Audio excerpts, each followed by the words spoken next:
як скакав наш козьол, Ты по елишку хлопцев девок собирал на веселечку. Выбираю я тебе. Бе!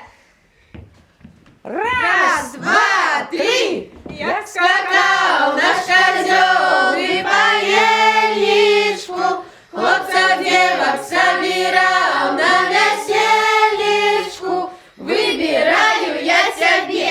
Бе! Раз, два, три. Як скакал наш козел, и по елишку хлопцев девок собирал на веселечку. Выбираю я тебе. Раз, два, три. Як скакал наш козел, и по елишку хлопцев девок собирал на веселечку. Выбираю я тебе. Бе! Раз, два, три. Як скакал наш козел, и по елишку хлопцев девок собирал на веселечку. Выбираю я тебе. Бе! Раз, два, три.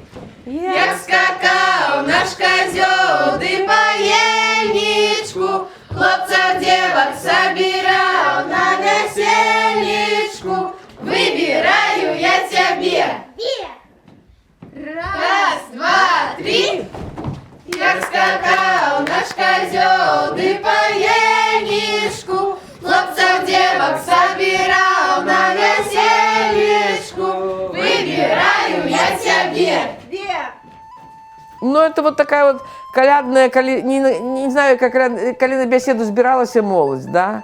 А не одразу ж збиралась беседа такая, щоб танчить еще. Може, музыканты не пришли, так тады вот забавлялись некими такими вот карагодными гульнями. Это ж цікаво, это выбор, хто кого выбрал, хто кого позвал. Это ж перед танцами важно вельми разуметь, хто тебе позвал, або хто з тобою пойшов.